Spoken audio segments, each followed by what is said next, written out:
महाराज जी, ये प्रश्न हम एक सामाजिक उसके लिए रख रहे हैं। महाराज जी, बहुत सारे ऐसे जोड़े होते हैं जो पहले प्रेम करते हैं, फिर विवाह भी हो जाता है किसी तरह, या बलपूर्वक या भाग के, या जैसे भी घर वालों की सहमति से।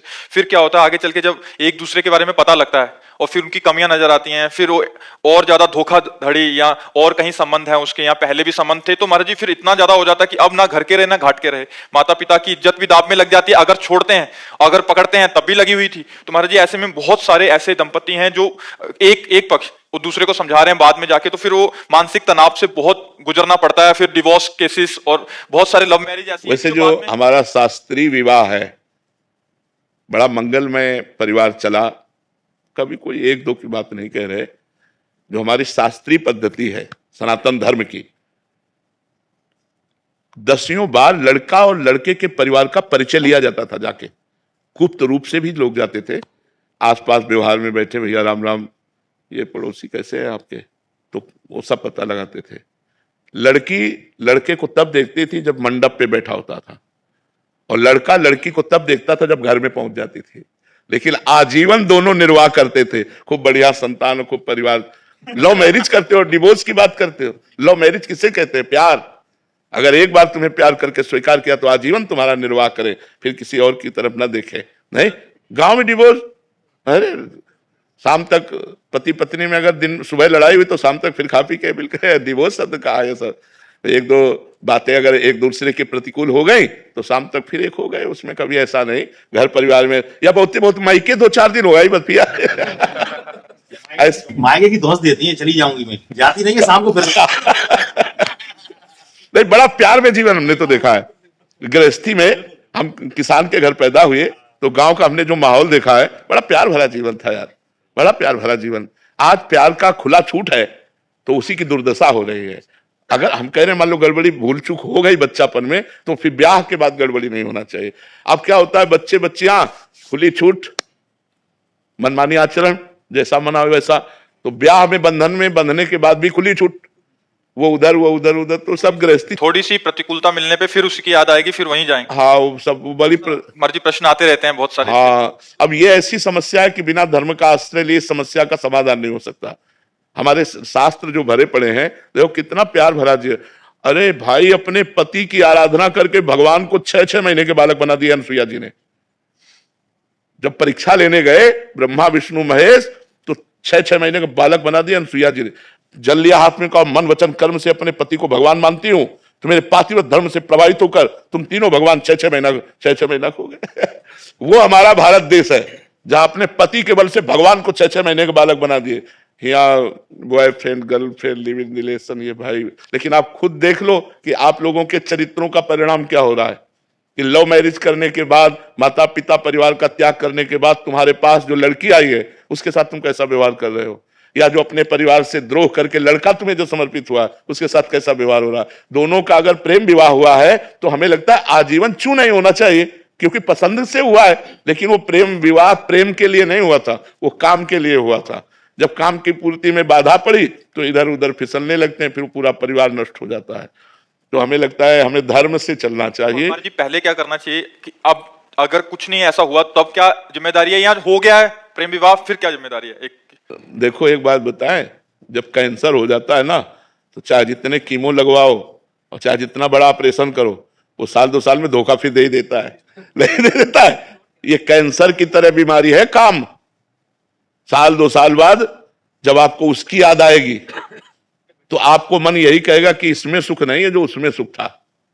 अब आपका धीरे से मन नंबर लगाने का करेगा, धीरे फिर वो बिगड़ता चला जाएगा।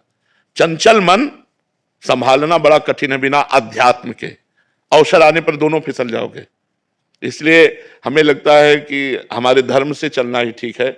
ये जो नई पद्धति चली है इसमें ठीक नहीं है, इसमें ठीक नहीं है। अगर हम धर्म से देखो, बड़े बड़े साधु महात्मा, चूक हो जाती है तो फिसल जाते हैं। विचार करो, जिन्होंने साधना की है। आप लोग तो साधना ही नहीं करते, आप लोग तो चूक में पड़े हुए हो। अगर आप सुधारना चाहो तो पहले कसम खाओ दोनों कि अब तक जो हुआ हम कभी नहीं करेंगे। अगर ये कसम खा के ब्याह हो, आज से हम दोनों के दोनों हैं, कभी हम किसी को स्वीकार नहीं करें, बहुत बढ़िया यार जीवन चल जाए। लेकिन ऐसा नहीं हो पाता। पर आप बताओ, अगर आप प्रश्न करोगे ऐसे तो फिर हम उत्तर कहां से दें? उत्तर यही देंगे कि आप गलत हो, आप सुधार करो, आप धर्म से चलो। हमारे बच्चे, हमारी बच्चियां यदि धर्म से चलेंगे तो गृहस्थी बहुत बढ़िया बनेगी जाके, और अगर अधर्म से चलोगे तो गृहस्थी बढ़िया नहीं बनेगी। जब हम अपने पति को स्वीकार कर लेते हैं, महीना 2 महीना 4-6 महीना या साल हो जाता है, तो मन उब जाता है, क्योंकि मन को नवम नवम चाहिए। इसलिए मन को अध्यात्म के द्वारा रोका जाता है, धर्म के द्वारा रोका जाता है। हमारा धर्म नहीं कहता कि हम तुमको स्पर्श करें क्योंकि हमने ब्याह कर लिया है, अब नहीं। कोई अगर ऐसे नियम से चले तो भले गृहस्थी बनी रहे, नहीं तो जो आचरण चल रहे हैं उनमें मन चंचल हो रहा है, इंद्रियां अपवित्र हो रही हैं। वो इंद्रियां चंचल और अपवित्र मन, वो कभी एक बंधन में बंध कर बहुत काल तक निर्वाह करे, असंभव। इसलिए ब्रह्मचर्य की पहली अवस्था कही गई। हमारे यहाँ 4 आश्रम है, ब्रह्मचर्य, गृहस्थ, वानप्रस्थ और सन्यास। अपने भारत देश में सनातन धर्म में 4 आश्रमों की ऋषि मुनियों ने व्यवस्था की। पहला आश्रम सबके लिए ब्रह्मचर्य है। अब ब्रह्मचर्य से गृहस्थ जाओ या विरक्त भाव में जाओ तो यहां से मोड़ हो जाता है, लेकिन पहला आश्रम सबका ब्रह्मचर्य है। अब उसी ब्रह्मचर्य आश्रम में हम लोग गलती कर रहे हैं, ब्रह्मचर्य आश्रम को ही नष्ट कर रहे हैं, तो न गृहस्थ बन पा रहा है, न विरक्त बन पा रहा है, सब गड़बड़ हो गया। अगर नींव गड़बड़ हो तो महल गड़बड़ ही होगा। तो हमारी नींव गड़बड़ हो रही है। हमारी जो नई अवस्था है ये थोड़ा गंदे आचरणों की तरफ जा रही है। कोई नए नए बच्चों को देखो व्यसन कर रहे हैं। भला व्यसन करने की अवस्था की अध्ययन करने की अवस्था है? जहां हमें उन्नति करनी चाहिए वहां हम अवनति वाले मार्ग स्वीकार।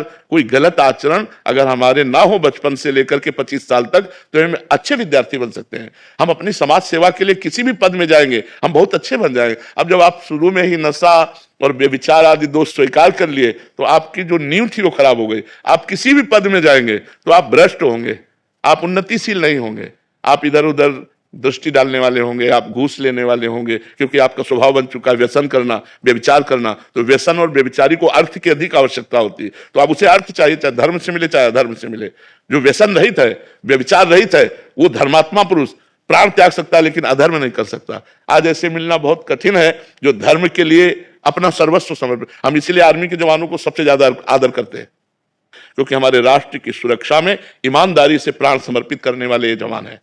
ये गर्मी सर्दी बरसात सब सहते हैं। हर दीपावली होली इनकी वहीं वहीं होती है। घरों में परिवार के लोग इंतजार करते रहते हैं और कभी कभी तिरंगा में लपेट कर अर्थी आती है और वो नहीं आते। इसलिए हम सबसे ज्यादा सम्मान भारतीय जवानों का करते हो। हमें लगता है हर भारतीय को सम्मान करना चाहिए। सुविधा भी देखो क्या है, जो मिला तो खाया, नहीं तो चाहे जहां खड़े कर दो, चाहे हिमालय में खड़े कर दो, चाहे बॉर्डर में खड़े कर दो, कब गोली आवे कोई भरोसा नहीं। प्राण त्यागने के लिए तैयार है। इसलिए हम आर्मी के जवानों को विशेष सम्मान देते हैं। जो अपने धर्म में, अपने राष्ट्र में प्राणों को बलिदान करना चाहे, हम उसे नमस्कार करते हैं, उसे प्रणाम करते हैं। तो अगर हम ईमानदारी से, हम सब एक भारत के हिस्से हैं, हम जितने भारतीय हैं हम एक भारत का हिस्सा हैं। अगर हम गड़बड़ होते हैं, गलत आचरण करते हैं, तो हमारा भारत एक हिस्से में गड़बड़ हो रहा है, एक हिस्से में गलत हो रहा है। तो अब नवीन पीढ़ी तो हमारे भारत का भविष्य है। इन्हीं में एमएलए बनेंगे, इन्हीं में सांसद बनेंगे, इन्हीं में अधिकारी बनेंगे। अगर इनके आचरण ठीक नहीं है तो हमारा आगे का जो भविष्य है वो बहुत गड़बड़ है। इसलिए हमें नौजवानों को व्यसन रहित और व्यभिचार रहित करने की भावना हमारे अंदर है कि भगवान ऐसी कृपा करें कि हमारे नौजवान जितने हैं वो व्यसन और व्यभिचार से बच जाए, तो वो धर्मात्मा हो जाएंगे, वो गृहस्थी में रहते हुए महात्मा हो जाएंगे। अब यही सब बातें होती हैं जो ये बच्चा लिख के दिए, यही बातें होती हैं। फिर और क्या होता है, क्योंकि मन चंचल है। मन चंचल है तो कितने दिन एक में टिकेगा? फिर मन तो भागेगा दूसरों की तरफ, दूसरों की तरफ भागेगा तो संबंध विच्छेद हो जाएगा। देखो, हम चाहे, हम बात समझना हमारी बड़ी सूक्ष्मता की है कि हम चाहे 10 की तरफ देख लें, तुम एक की तरफ देखना भी नहीं पसंद करोगे, अपनी पत्नी किसी और की तरफ देख रहे, तो हमको सोचना चाहिए कि पत्नी के अंदर क्या विचार होंगे। जब हमारे अंदर ये विचार ही हम अंदर घुस के बात कर रहे हैं, उसको देख लो थोड़ा अंदर प्रवेश करके, उसके मन में भी है कि मैंने अपना प्राण और जीवन तुम्हें समर्पित किया है, तुम हमारे सिवा किसी को और इस दृष्टि से मत देखो। तब दोनों का संबंध चलता है। लेकिन आज बड़ा विक्षेद हो रहा है, बड़ा विक्षेप पड़ रहा है। इसीलिए बड़ी समस्या आज नहीं तो आगे देखना और आ जाएगी, और भारी समस्या। ये जब बढ़ेगा पति पत्नी में विश्वास, तो गृहस्थी चौपट हो जाएगी, वो गृहस्थी सुखमय नहीं रहेगी। हम तो भावना करते हैं, आप मेहनत करके 8 घंटे कहीं से भी, और जब घर पहुंचते हैं और आपको दौड़ करके बाहर स्वागत करती है, घर लिवा करके पानी पिलाती है, बैठालती है, हंस देती है, तो आप 8 घंटे की मेहनत भूल जाते हैं। बच्चे छोटे छोटे पापा कह करके दौड़े तो आप खुश हो जाते हैं। अब वो तुमसे बात नहीं कर रही, वो और ही जगह दृष्टि लगाए, तुम और क्या नरक भरी जिंदगी है कि नहीं। थोड़ा सा विश्वास करो। अब अपना बच्चा है, हम उसे प्यार नहीं कर सकते, वो बंटवारा कर दिया, सरकारी बंटवारा कि बच्चा उसके पास है, वो उसके, ये क्या है सर। यार जीना है तो प्यार से जीना सीखो, वो धर्म से होगा। लोग धर्म की तरफ नहीं देख रहे, और धर्म ही आपको प्यार देगा, धर्म ही आपकी सुरक्षा करेगा, धर्म ही आपको बलवान और धनवान बनाएगा। लेकिन लोग धर्म का त्याग कर रहे हैं, इसीलिए ये सब दुर्दशा हो रही है।